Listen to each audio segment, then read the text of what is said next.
দর্শক আমন্ত্রণ জানাচ্ছি রাতের দীপ্ত সংবাদের সঙ্গে রয়েছে আমি রুবায়েত হাসান। শুরুতেই থাকছে প্রধান খবরের শিরোনাম। ইরানে যুক্তরাষ্ট্রের হামলায় মৃত্যু বেড়ে 550। কুয়েতে 3টি মার্কিন যুদ্ধবিমান ভূপাতিত। মার্কিন আগ্রাসনের জবাব দিতে ইরানের পাশে হিজবুল্লাহ, হামাস ও হুতি। নিরাপত্তার নতুন চ্যালেঞ্জ। ইরান যুক্তরাষ্ট্র যুদ্ধে মধ্যপ্রাচ্যে 2 বাংলাদেশি নিহত, আহত 7 প্রবাসীদের খোঁজ রাখছে সরকার। সংবিধান মেনে জুলাই সনদ বাস্তবায়ন করবে সরকার। বিরোধী দলকে ডেপুটি স্পিকার ঠিক করার চিঠি।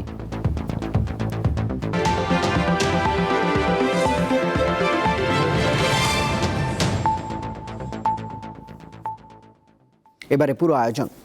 ইসরায়েলে প্রধানমন্ত্রী বেনিয়ামিন নেতানিয়াহুর কার্যালয় এবং বিমান বাহিনীর সদর দফতরে হামলার দাবি করেছে ইরান। দেশটির ইসলামী বিপ্লবী গার্ড বাহিনী IRGC জানিয়েছে তাদের ছোড়া খাইবার ক্ষেপণাস্ত্রের আঘাতে হামলা স্থলগুলোতে ব্যাপক ক্ষয়ক্ষতি হয়েছে বলে তারা জানিয়েছে। এছাড়াও ভুলবশত 3টি মার্কিন যুদ্ধবিমান ভূপাতিত করেছে কুয়েত।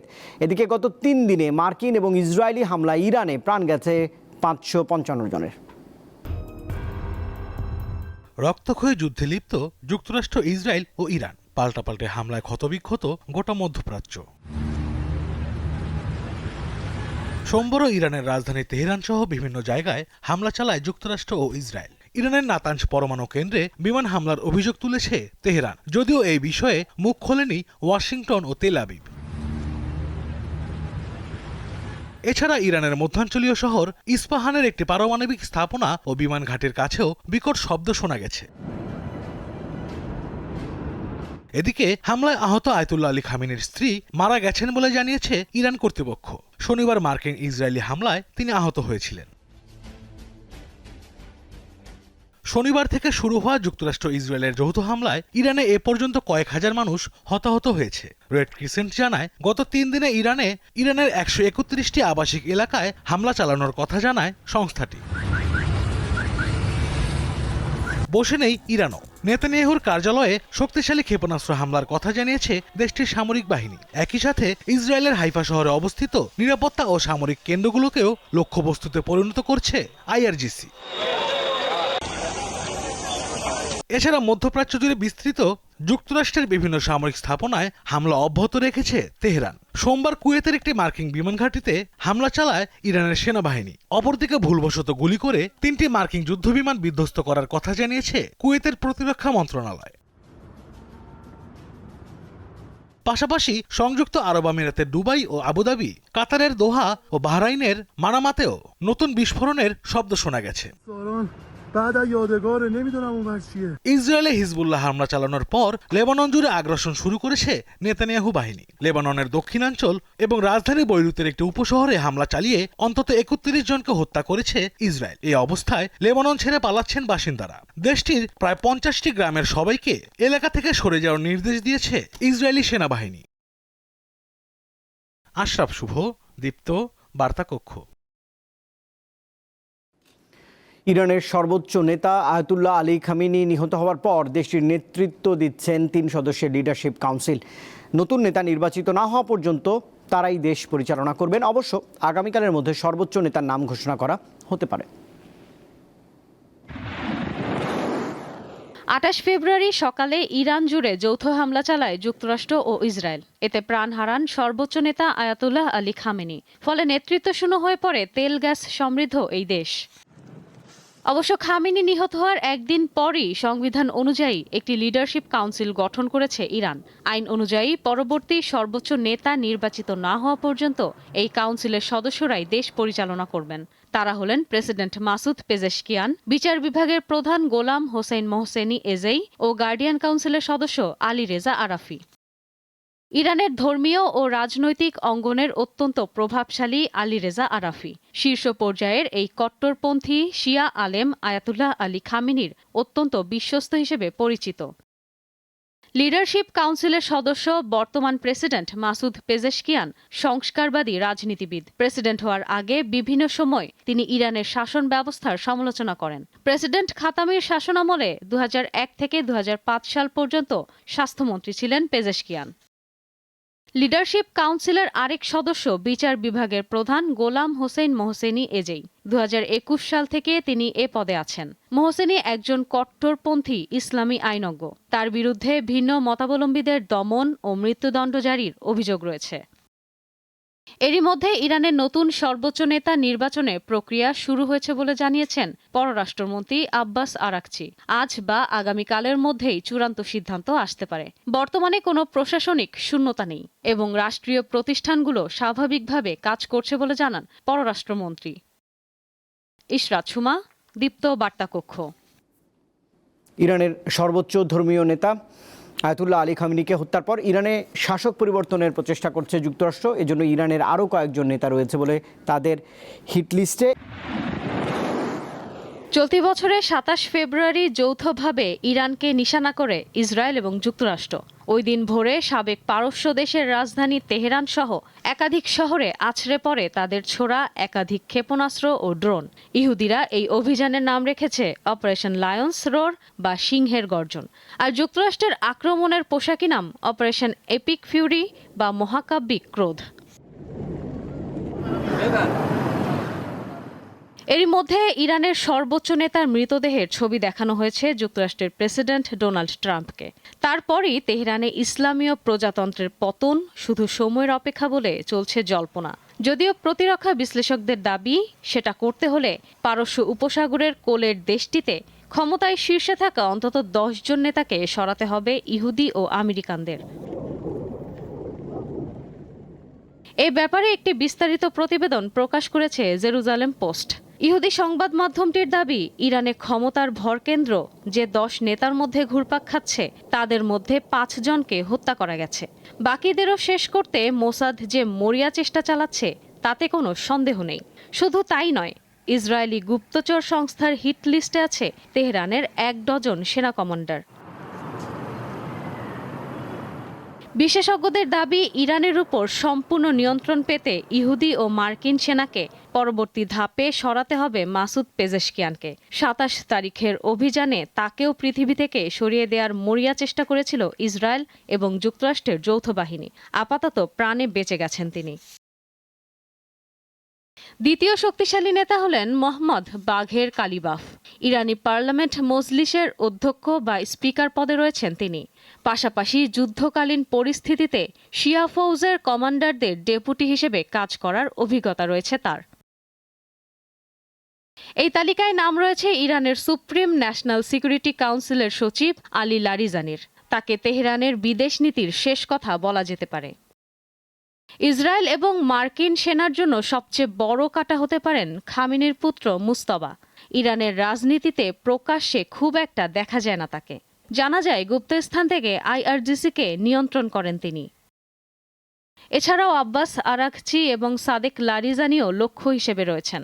বর্তমানে ইরানের পররাষ্ট্রমন্ত্রীর পদে রয়েছেন আব্বাস আরাকচি। অন্যদিকে এক্সপিডিয়েন্সি ডিসকার্নমেন্ট কাউন্সিলের প্রধানের দায়িত্বভার সামলাচ্ছেন লারিজানি।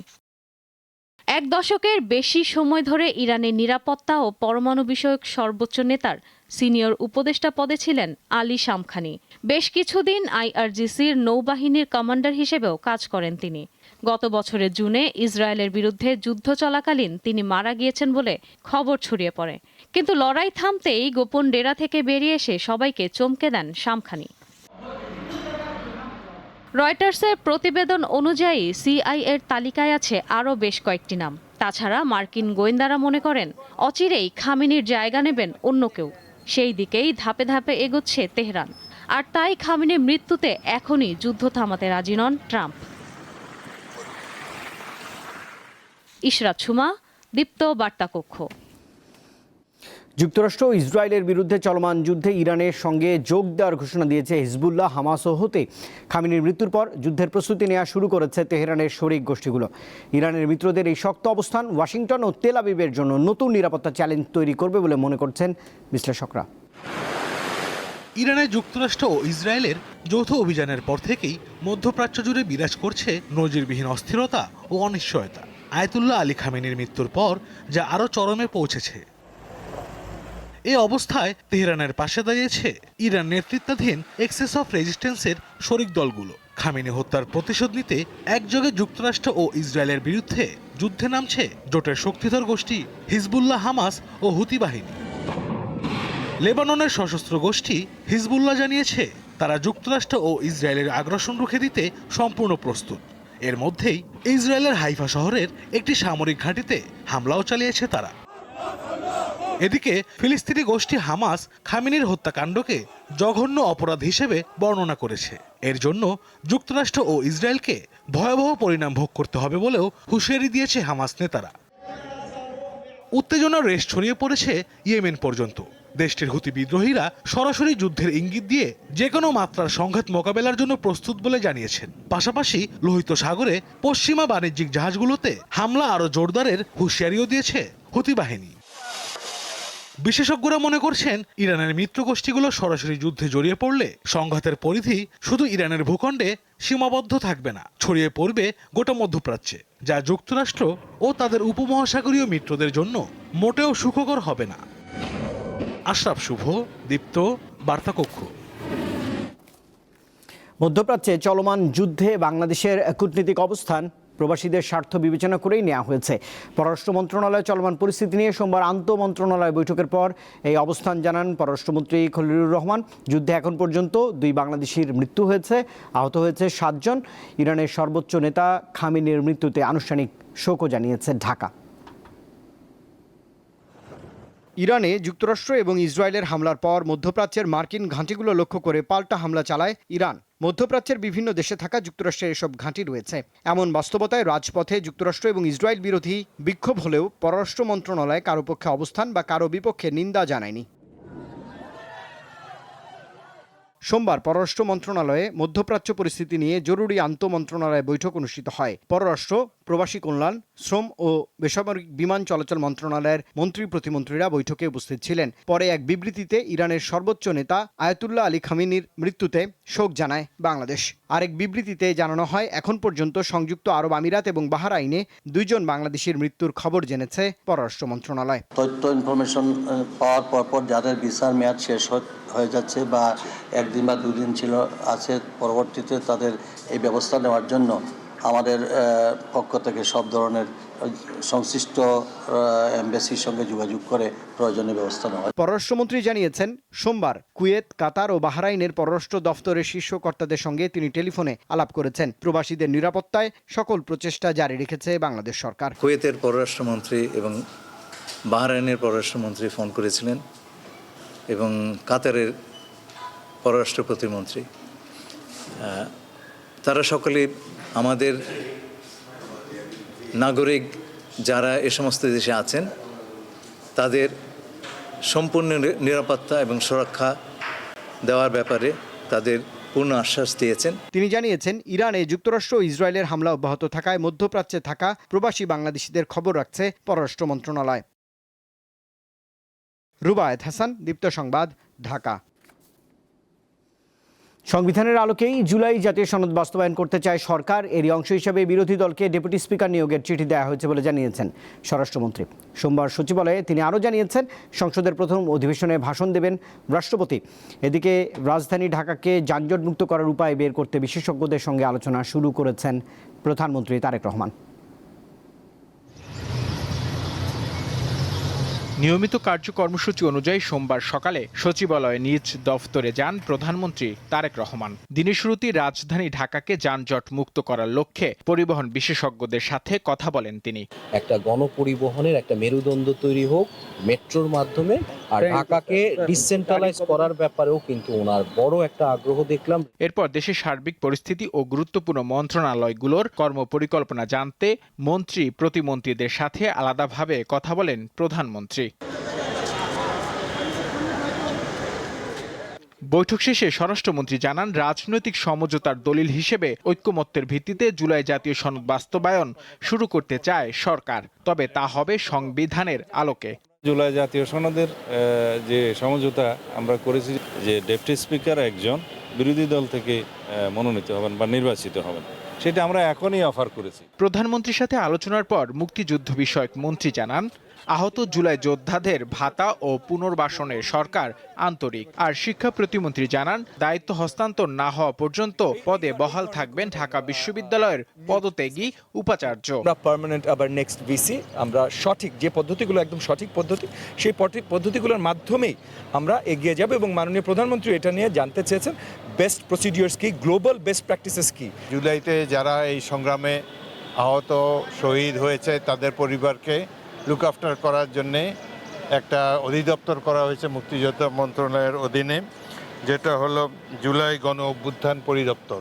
বাংলাদেশ সেক্রেটারিয়েট রিপোর্টার্স ফোরামের সাথে মতবিনিময় সভায় তথ্য ও সম্প্রচার মন্ত্রী জানান, নীতিমালার আওতায় সাংবাদিকদের অ্যাক্রিডিটেশন কার্ড দেয়া হবে। অ্যাক্রিডিটেশনের পুরো ব্যাপারটাকেই আমরা নীতিমালাটাকে আরো অনেক বেশি প্রয়োগযোগ্য করব এবং অবশ্যই এটা আপনাদের সঙ্গে কথাবার্তা বলেই করব।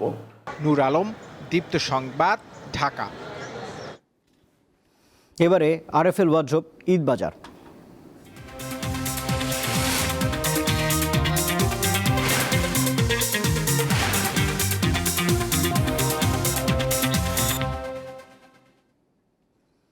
ঈদ সামনে রেখে প্রস্তুত রাজধানীর শপিং মলগুলো। বাহারি পোশাকের পসরাও সাজিয়েছেন বিক্রেতারা, তবে এখনও পুরোপুরি জমে ওঠেনি রাজধানীর কেনাকাটা। ঢাকার রাজধানী সুপারমার্কেট ও আরএস শপিং মলে প্রতি ঈদের আগেই কেনাকাটার হিড়িক পড়ে, তবে এবারের চিত্র অনেকটা ভিন্ন। ঈদুল ফিতরকে সামনে রেখে বেশ ভালো প্রস্তুতি রয়েছে ব্যবসায়ীদের। বাহারি কালেকশন থেকে পছন্দের পোশাক খুঁজে নিতে পারছেন ক্রেতারা। জিনিস অনুযায়ী প্রাইসটা অনেক বেশি, এখন মধ্যবিত্তদের আর কি বাজেটের মধ্যে মার্কেট করাটা খুব কষ্ট। ছেলে বলেন মেয়ে বলেন সবারই এখানে মোটামুটি ভালোই দাম, মানে এখন একটু বেশি, মানে রোজা তো মাত্র শুরু হয়েছে, এর জন্য এখনো পছন্দ হয়নি, দেখি পছন্দ হয় নাকি। এদিকে ব্যবসায়ীরা বলছেন, নতুন নতুন ডিজাইনের পসরা সাজিয়ে বসলেও প্রত্যাশিত সাড়া পাচ্ছেন না তারা। অবশ্য শিশুদের পোশাকের দোকানগুলোতে তুলনামূলক কিছুটা ভিড় রয়েছে। কিডস আইটেমে একটু চাপ বেশি হচ্ছে, যে আপনার বাচ্চাদের কেনাকাটা সবসময় একটু বেশি থাকে, এবারও বেশি বাচ্চাদের জন্য। আস্তে আস্তে হয়তো শেষের দিকে আবার আপনার লেডিস মালের চাহিদা বাড়বো, কিডস আইটেমের চাহিদা একটু কমবো। থ্রি পিসের যে সাইটটা আছে এখন ওগুলো আসলে কি অনলাইনে চলে গেছে, লেডিসের আইটেমটা অনলাইনে চলে গেছে। ব্যবসা এই কারণে দেখা যায় বাসা থেকে মানুষ অনলাইনে অর্ডার করে, ঠিক আছে, মার্কেটে আসে কম। এখানে আপনার সব জায়গা থেকে কাস্টমার আসে কম বেশ। আর এখানকার যতটা দোকান দেখবেন প্রত্যেকটা দোকানে ভালো কোয়ালিটির মাল পাওয়া যায় এবং মানসম্মত মাল পাওয়া যায়। আমরা একবারে কেনার পরেও প্রতি একদিন দুই দিন পর পরে আমাদের আবার কালেকশন নিয়ে আসতে হয়। মার্কেটে কাস্টমার নেই, খুব মন্দা, প্রচুর পরিমাণে মাল তুলছে দোকানদাররা, কিন্তু কাস্টমার নাই। আমরা যারা ব্যবসায়িক আছি আমরা সবাই আশাবাদী যে আর কটা দিন পরে হয়তো বেচা বিক্রিটা বাড়তে পারে। রমজানের শেষ 10 দিনে বাজারে ক্রেতা বাড়বে, জমে উঠবে কেনাকাটা। দোকানিরা এখন সেই অপেক্ষায়। দীপ্ত, বার্তা কক্ষ। ত্রয়োদশ জাতীয় সংসদের চিফ হুইপ হিসেবে নিয়োগ পেয়েছেন বরগুনা 2 আসনের সংসদ সদস্য নুরুল ইসলাম মনি। সোমবার জাতীয় সংসদ সচিবালয়ের মানব সম্পদ শাখার এক প্রজ্ঞাপনে এই তথ্য জানানো হয়েছে। এছাড়া 6 জন সংসদ সদস্যকে হুইপ হিসেবে নিয়োগ দেওয়া হয়েছে। নিয়োগ পাওয়া হুইপরা হলেন হবিগঞ্জ 3 আসনের সংসদ সদস্য জি.কে. গৌস, খুলনা 3 আসনের রকিবুল ইসলাম বকুল, শরীয়তপুর 3 আসনের মিয়া নুরুদ্দিন আহমেদ অপু, নাটোর 2 আসনের রুহুল কুদ্দুস তালুকদার দুলু, দিনাজপুর 4 আসনের আক্তারুজ্জামান মিয়া এবং লক্ষ্মীপুর 4 আসনের সংসদ সদস্য আশরাফ উদ্দিন নিজাম। নবনিযুক্ত চিফ হুইপ ও হুইপরা কাল মঙ্গলবার শপথ নিতে পারেন। জুলাই সনদ ও গণভোট নিয়ে প্রশ্ন তোলা আত্মঘাতী পদক্ষেপে নির্বাচন সহ বিগত সরকারের সব কিছুতেই প্রশ্নবিদ্ধ করবে বলে মন্তব্য করেছেন জামায়াতের আইনজীবী শিশির মুনির। সোমবার জুলাই সনদ বাস্তবায়ন আদেশ স্থগিত চেয়ে করা রিটের আদেশের শুনানিতে শিশির মুনির আরও বলেন, গণভোট একটি গণঅভ্যুত্থানের ফল, তাই এটিকে বাদ দিলে জুলাইকে প্রশ্নবিদ্ধ করা হবে। গত 18 ফেব্রুয়ারি জুলাই জাতীয় সনদ 2025-এর কার্যক্রম স্থগিত চেয়ে সুপ্রিম কোর্টের আইনজীবী ইউনুস আলী আকান্দ একটি রিট দায়ের করেন। জুলাই জাতীয় সনদ সংবিধানের সঙ্গে সাংঘর্ষিক উল্লেখ করে হাইকোর্টের সংশ্লিষ্ট শাখায় রিটটি করেন এই আইনজীবী। রিটের শুনানি শেষে আদেশ মঙ্গলবার হবে বলে জানিয়েছে হাইকোর্ট। গণভোট এবং জুলাই সনদ বাস্তবায়ন আদেশ একটি গণ অভ্যুত্থানের ফল এবং ওই সময়ে এক্সট্রা অর্ডিনারি সার্কামস্ট্যান্সেস মিট করতে গিয়ে তৎকালীন সরকার ঐকমত্যের ভিত্তিতে জুলাই সনদ ঐকমত্য হয়েছেন এবং বাস্তবায়ন আদেশ জারি করেছেন। বুঝে হোক না বুঝে হোক, যারা এই প্রশ্ন আবার আদালত গিয়ে সেটেল করতে চাচ্ছেন, তারা বাংলাদেশের যে পার্লামেন্ট নির্বাচন হয়েছে যে গণভোট হয়েছে সেগুলোকে প্রশ্নের সম্মুখীন করছেন। রংপুরে ডিশ ও ইন্টারনেট ব্যবসা দখল চেষ্টার অভিযোগে 2 যুবদল নেতাকে বহিষ্কার করেছে বিএনপি। বহিষ্কৃতরা হলেন রংপুর জেলা যুবদলের যুগ্ম সাধারণ সম্পাদক আকিবুল রহমান মনু এবং সহ সাধারণ সম্পাদক তামজিদুর রশিদ গালিব। অভিযোগ রয়েছে মহানগর যুবলীগের সাবেক যুগ্ম আহ্বায়ক হারুনুর রশিদের কেবল এবং ইন্টারনেট ব্যবসা দখলের চেষ্টা করেন তারা।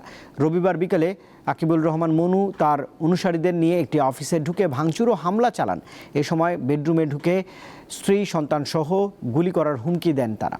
বহিষ্কারের পর গালিবকে গ্রেপ্তার করেছে আইনশৃঙ্খলা রক্ষাকারী বাহিনীর সদস্যরা। জুলাই সনদ বাস্তবায়ন নিয়ে শঙ্কার কথা জানিয়েছেন রাজনীতিবিদরা। সোমবার জাতীয় প্রেস ক্লাবে পতাকা উত্তোলন দিবসের আলোচনা সভায় এই শঙ্কার কথা জানান তারা। তবে শুধু সমালোচনা না করে সংস্কার বাস্তবায়নে সরকারকে সহযোগিতা করার আহ্বান জানিয়েছেন বিএনপি নেতারা। 1971 সালের 2রা মার্চ ঢাকা বিশ্ববিদ্যালয়ের কলা ভবনের পশ্চিম গেটে প্রথম বাংলাদেশের জাতীয় পতাকা উত্তোলন করা হয়। ওই দিন পতাকা উত্তোলন করেছিলেন ডাকসুর তৎকালীন ভিপি আ.স.ম. আব্দুর রব। দিবসটি উপলক্ষে সোমবার রাজধানীর জাতীয় প্রেস ক্লাবে আলোচনা সভার আয়োজন করে জাতীয় সমাজতান্ত্রিক দল জেএসডি। এতে অংশ নিয়ে রাজনৈতিক দলের নেতারা বলেন, প্রতিবার অধিকার আদায়ের আন্দোলনে বিজয় হয় মানুষের, কিন্তু সেই বিজয় বেহাত হয়ে যায়। বারবার লড়াইয়ে জিততে হয় এবং তারপরে যে লড়াইয়ের পরে এই বিজয় যে আসলে হাতছাড়া হয়, এইটাকে আসলে ঠেকানোর পথটা বের করতে পারবো। আমরা অনেকবার জিতছি, আমাদের বিজয়ের ইতিহাস অনেক লম্বা, কিন্তু আমাদের প্রতিবার আমাদের বিজয় কোনো না কোনোভাবে ব্যাহত হয়েছে। বাংলাদেশের যে সাংবিধানিক ক্ষমতা কাঠামো, যে ঔপনিবেশিক রাজনৈতিক দর্শন, কলোনিয়াল পলিটিক্যাল ফিলোসফি দিয়ে যে বাংলাদেশ চালানো হচ্ছে, সেটি মুক্তিযুদ্ধের বাংলাদেশের লক্ষ্য ছিল না। সদ্য সমাপ্ত জাতীয় নির্বাচনের ফল গণনা ও ঘোষণা কার্যক্রমের সমালোচনা করে জুলাই সনদ বাস্তবায়ন নিয়ে শঙ্কা প্রকাশ করেন নাগরিক ঐক্যের প্রধান। 12 তারিখে যখন সংসদ বসবে তখন সংসদের সিদ্ধান্ত চূড়ান্ত নাকি জুলাই সনদে যা লেখা আছে সেই সিদ্ধান্ত মানতে হবে? মানবার জন্য এই সংসদ কি বাধ্য? অনেকগুলো জায়গা ছিল যে জায়গাগুলো আমরা তখন ভালো করে চিহ্নিত করিনি, স্পষ্ট করিনি, যার ফলে আমরা সবাই আশঙ্কা করছি হয়তো জুলাই সনদ বাস্তবায়িত হবে না। বিএনপি নেতারা বলছেন, মাত্র 15 দিন বয়সী একটি সরকারের সমালোচনা না করে প্রয়োজনীয় সংস্কার বাস্তবায়নে সহযোগিতার প্রয়োজন। আজকে একটা সরকার জনগণের ভোটে এসেছে, মাত্র 1 মাসও হয় নাই, 2 সপ্তাহ হয় নাই। এখন সমালোচনা না, এখন আপনার সহযোগিতা। বিএনপি তো সংস্কারের কোনোভাবেই বিরোধিতা। তিনি বলেন, রাজনৈতিক দলের মধ্যে মতভেদ থাকলেও জাতীয় স্বার্থ, গণতন্ত্র এবং উগ্রবাদ প্রতিরোধের প্রশ্নে ঐক্য ধরে রাখা গুরুত্বপূর্ণ। চেতনা থাকবে। স্বস্তিকা সিংহ, দীপ্ত সংবাদ, ঢাকা। এবারে অমর 21 বইমেলার খবর।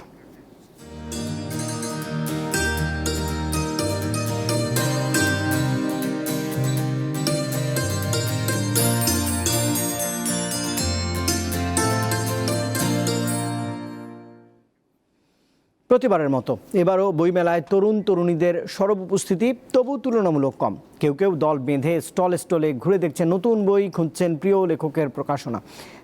তাদের পছন্দের তালিকায় রয়েছে উপন্যাস থেকে শুরু করে সায়েন্স ফিকশন, কমিক্স সহ নানা ধরনের বই। তবে বই বিক্রিতে সন্তুষ্ট নন প্রকাশকরা। কিশোর কিশোরী ও তরুণ তরুণীদের বলা হয় বইমেলার প্রাণ। তাদের সরব উপস্থিতিতে প্রতিবারই প্রাণবন্ত হয়ে ওঠে বইমেলা। রমজানের কারণে এবার স্কুল কলেজ বন্ধ থাকায় শিক্ষার্থীদের উপস্থিতি মেলায় বেশ কম। তবে যারাই আসছেন তারাই পছন্দের বিষয় ও লেখকের বই ঘুরে ঘুরে কিনছেন। তাদের পছন্দের তালিকায় রয়েছে উপন্যাস, কমিক্স, সায়েন্স ফিকশন, ভৌতিক ও মোটিভেশনাল বই। কমিক্স দিয়ে আমার বই পড়ার যাত্রা শুরু, তারপরে ধীরে ধীরে আম্মুর কালেকশন থেকে হুমায়ুন আহমেদের বই পড়া। ভূতের গল্প ভালো লাগে, মূলত মোশতাক আহমেদের ভূতের গল্প আমার যথেষ্ট পছন্দ। বেসিক্যালি কমিক্স যে সিরিজ, ওইটার হলো যেগুলো নতুন এসেছে ওইগুলো কিনে এসেছি। আমি একটু সমকালীন বা নতুন লেখকদের বইগুলো বইমেলা থেকে পড়া প্রেফার করি। প্রকাশকরা বলছেন শিক্ষার্থীদের চাহিদা মতো সব ধরনের বইয়ের আয়োজন রয়েছে, তবে প্রত্যাশিত পাঠক পাচ্ছেন না তারা। তো মেলা তরুণদের জন্যই, তরুণদের প্রধান আকর্ষণ। বিগত 3-4 বছরের মতো এবারও তার ব্যতিক্রম নয়। তারা থ্রিলার বই বেশি পছন্দ করে এবং বিশ্ব সাহিত্যের অনুবাদ বইগুলো তারা পছন্দ করে।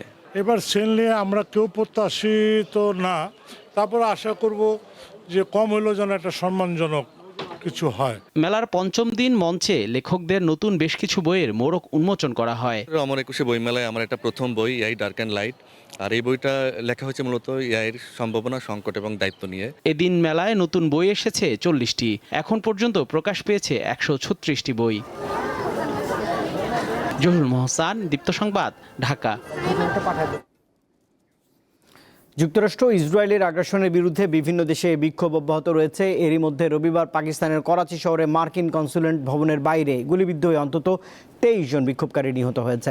এছাড়া গিলগিত বালুচিস্তান অঞ্চলের উত্তরের শহর স্কার্দুতে জাতিসংঘের একটি কার্যালয়ের আগুন দেয় বিক্ষোভকারীরা। ইরাকের রাজধানী বাগদাদে কড়া নিরাপত্তা ব্যবস্থা থাকা সত্ত্বেও শত শত বিক্ষোভকারী মার্কিন দূতাবাস প্রাঙ্গণে প্রবেশের চেষ্টা করে।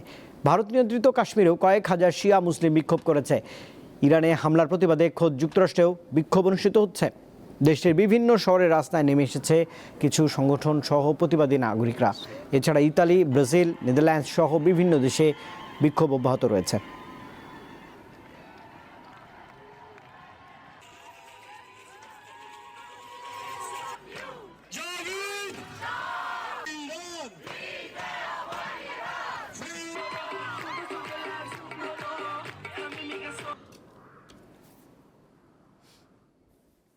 এবারে খেলার খবর জানাচ্ছি। নারী এশিয়ান কাপে বি গ্রুপে নিজেদের প্রথম ম্যাচে আগামীকাল দুপুর 2টায় চীনের মুখোমুখি হবে বাংলাদেশ।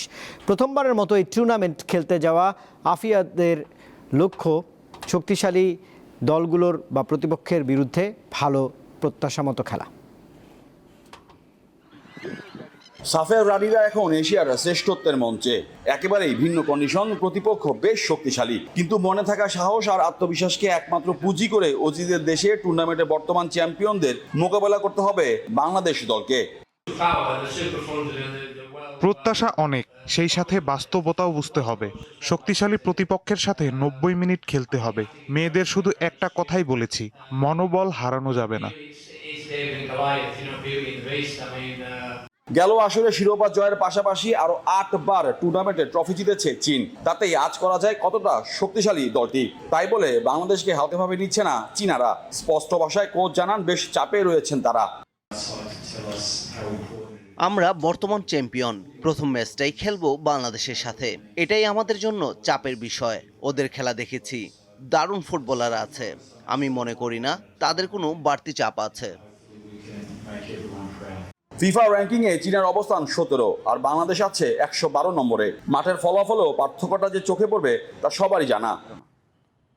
প্রতিপক্ষ বিবেচনায় এশিয়ান কাপের প্রতিটি ম্যাচই বাংলাদেশের জন্য অগ্নি পরীক্ষা, তা বেশ ভালো করে জানা আফিদাদের। হাল ছাড়তে রাজি নয় তারা। তারা খুব ভালো করে জানেন তাদের নিয়ে কোটি বাঙালি রয়েছে আকাশচুম্বী প্রত্যাশা। Mohammad Hasib, Deepto sports, comeback stadium, Sydney, Australia.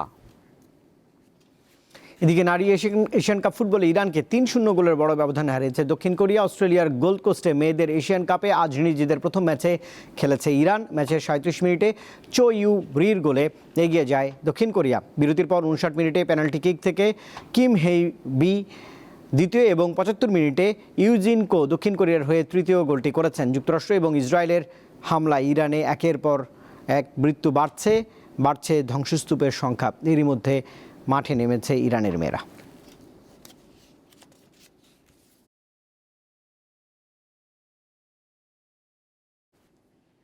দর্শক, এই খবরের সঙ্গে শেষ করছি রাতের দীপ্ত সংবাদ। শেষ করার আগে প্রধান খবরের শিরোনাম জানাবো আরেকবার।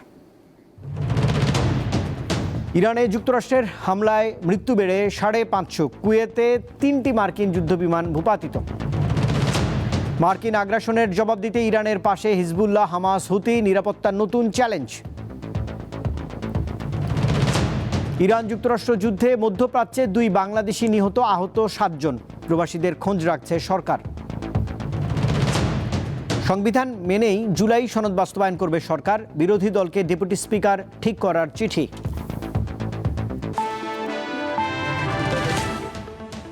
আর দর্শক, এই ছিল এখনকার মতো সংবাদের আয়োজনে। আমাদের সংবাদ দেখতে আমাদের ডিজিটাল প্ল্যাটফর্মগুলোতে যোগ দিতে পারেন আপনি। এতক্ষণ সঙ্গে থাকবার জন্য ধন্যবাদ সবাইকে। শুভরাত্রি।